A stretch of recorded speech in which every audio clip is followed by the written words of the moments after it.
Assalamualaikum warahmatullahi wabarakatuh. Tabi pun, saya Maryeni Novayanze, calon guru penggerak Angkatan 9 Unit Kerja SMA Negeri 3 Tulang Bawang Tengah, Kabupaten Tulang Bawang Barat. Saya akan menyampaikan kesimpulan dan refleksi pemikiran Ki Hajar Dewantara pada tugas koneksi antar materi modul 1. Saya akan merefleksi diri saya melalui 3 pertanyaan sebagai berikut. Yang pertama, apa yang saya percaya tentang murid dan pembelajaran di kelas sebelum saya mempelajari modul 1.1? Kedua, apa yang berubah dari pemikiran atau perilaku saya setelah mempelajari modul ini? Dan yang terakhir, apa yang dapat segera saya terapkan lebih baik agar kelas saya mencerminkan pemikiran Ki Hajar Dewantara? Saya harus mengakui bahwa ada banyak anggapan yang saya yakini sebelum mempelajari modul ini. Antara lain, saya selalu memandang anak-anak didik saya sebagai kertas kosong. Untuk diketahui bahwa saya adalah seorang guru biologi. Pelajaran biologi termasuk dalam pelajaran yang sulit bagi siswa.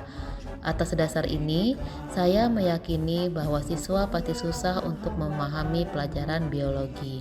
Akibatnya, saya sering memperlakukan siswa sebagai kertas kosong dan saya perlu mengisinya dengan pengetahuan yang saya miliki. Dan saya menjadikan diri saya sebagai satu-satunya sumber belajar. Bila kertas itu sudah penuh dengan pengetahuan, maka itu akan dianggap sebagai sebuah keberhasilan. Dalam hal pembentukan karakter, saya sering memperlakukan anak-anak layaknya kertas kosong. Hal-hal yang saya anggap baik, itulah yang perlu saya coretkan pada anak-anak. Saya menganggap bahwa watak mereka akan terbentuk melalui didikan saya. Setelah mempelajari pemikiran Ki Hajar Dewantara dalam modul 1.1, pemikiran atau perilaku saya berubah. Anak ternyata bukanlah kertas kosong. Hidup tumbuhnya terletak di luar kecakapan atau kehendak kita kaum pendidik. Anak-anak itu sebagai makhluk, manusia dan benda hidup, sehingga mereka hidup dan tumbuh menurut kodratnya sendiri. Dengan demikian, maka saya selaku pendidik hanya bisa mengarahkan tumbuh kembangnya kodrat tersebut. Selanjutnya, saya memandang semua anak itu sama. Yang saya maksudkan adalah semua siswa harus diperlakukan sama dalam pembelajaran, yang mana saya harus menyeragamkan metode pembelajaran tanpa mempertimbangkan minat dan potensi masing-masing siswa. Di sisi lain, dengan menyeragamkan metode pembelajaran, maka saya tidak perlu disibukkan dengan pengelolaan pembelajaran dalam kelas.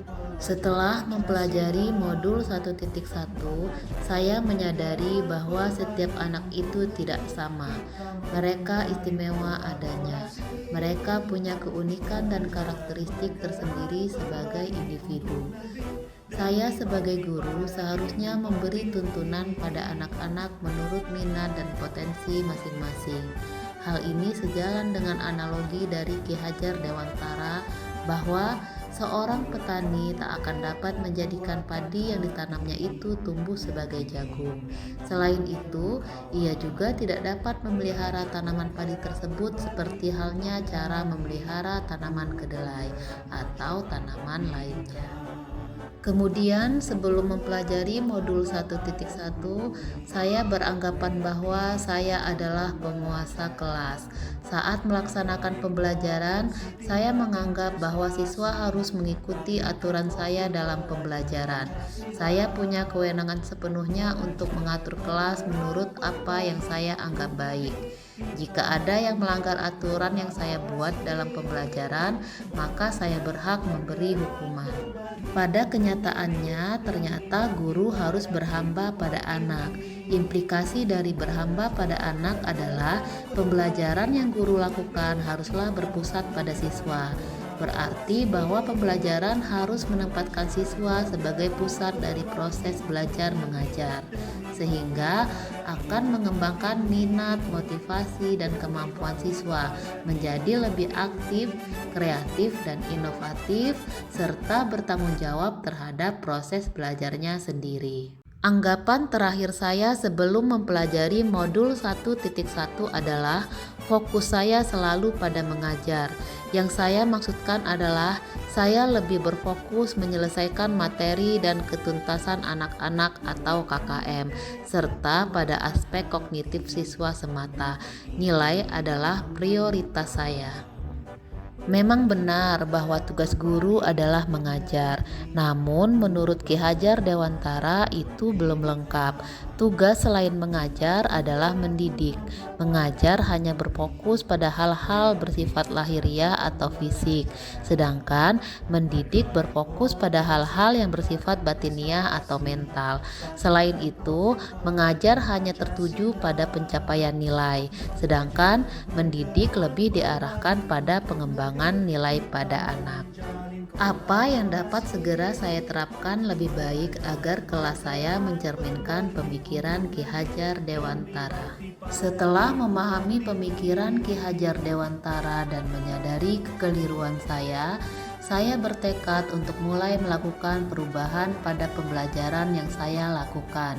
Saya akan memberi ruang dan kebebasan pada anak-anak didik saya untuk menggali potensi mereka menurut kodratnya masing-masing.